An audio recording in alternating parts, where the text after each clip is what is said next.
पश्चिम बंगाल में बीते दिन चुनाव आयोग ने 5 राज्यों में चुनाव की तारीखों का ऐलान किया, जिसके बाद से राज्य में राजनीति अपनी चरम सीमा पर है। वहीं बंगाल में आज प्रशासनिक अधिकारियों के ताबड़तोड़ फैसले लेकर सबको चौंका दिया गया और आज एक ऐसी खबर आई जिसे सुनकर टीएमसी की अब टेंशन बढ़ना लाजमी है। पश्चिम बंगाल में आगामी विधानसभा चुनाव को लेकर राजनीतिक हलचल अब तेज होती दिख रही है। राज्य में सत्तारूढ़ तृणमूल कांग्रेस के सामने इस बार कई विपक्षी दल मैदान में हैं, जिनमें बीजेपी, कांग्रेस और वाम दल प्रमुख है। हालांकि राजनीतिक विश्लेषकों का मानना है कि असली मुकाबला टीएमसी और बीजेपी के बीच ही देखने को मिलने वाला है। चुनाव की घोषणा के बाद सामने आए पहले ओपिनियन पोल ने भी इस ओर इशारा कर दिया है कि दोनों दलों के बीच कड़ा मुकाबला देखने को मिल सकता है। तो बता दें कि आईएनएस और मैट्रिक्स द्वारा जारी किए गए ओपिनियन पोल के मुताबिक अगर मतदान तक मतदाताओं का रुझान मौजूदा स्थिति में ही बना रहता है तो ममता बनर्जी के नेतृत्व वाली तृणमूल कांग्रेस लगातार चौथी बार सत्ता में वापसी कर सकती है। हालांकि इस बार का चुनाव पहले की तुलना में ज्यादा चुनौतीपूर्ण माना जा रहा है, क्योंकि बीजेपी का जनाधार भी राज्य में बढ़ता हुआ दिखाई दे रहा है। सर्वे के आंकड़ों के मुताबिक पश्चिम बंगाल विधानसभा चुनाव में तृणमूल कांग्रेस को करीब 43 से 43 वोट मिलने का अनुमान है। वहीं बीजेपी और उसके सहयोगियों को 41 से 43% वोट मिल सकते हैं।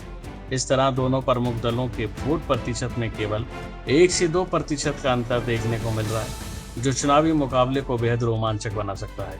इसके अलावा सर्वे में ये भी कहा गया है कि कांग्रेस, वाम दल और अन्य छोटी पार्टियों को मिलाकर करीब 13 से 15% वोट मिल सकते हैं।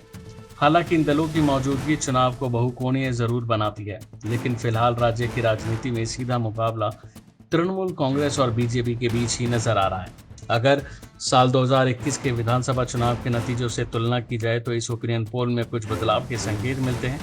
पिछले चुनाव में तृणमूल कांग्रेस को 48.2% वोट मिले थे, जबकि बीजेपी को 38.15% वोट हासिल हुए थे। मौजूदा सर्वे के मुताबिक बीजेपी के वोट प्रतिशत में करीब 3 से 5% तक की बढ़ोतरी हो सकती है, जबकि टीएमसी के वोट प्रतिशत में 2 से 3% तक की गिरावट आने का अनुमान जताया गया है। राजनीतिक विशेषज्ञों का मानना है कि बीजेपी की सीटों और वोट प्रतिशत में कुछ बढ़ोतरी संभव है, लेकिन मौजूदा आंकड़ों के आधार पर पार्टी अभी भी सत्ता से थोड़ी दूर नजर आती है। वहीं टीएमसी राज्य में अपनी मजबूत पकड़ बनाए हुए दिखाई दे रही है और अगर मतदाताओं का रुझान नहीं बदला तो पार्टी लगातार चौथी बार सरकार बनाने में सफल हो सकती है। कुल मिलाकर देखा जाए तो पश्चिम बंगाल का आगामी विधानसभा चुनाव काफी दिलचस्प और कड़ा मुकाबला होने की संभावना है, जहां दोनों प्रमुख दल अपनी पूरी ताकतें झोंकते नजर आएंगे और ये तो तभी पता चलेगा कि इस बार बंगाल की जनता जनार्दन ने किसे चुना है। अभी के लिए फिलहाल इतना ही। बाकी अपडेट के लिए बने रहिए भारत एक्सप्रेस के साथ।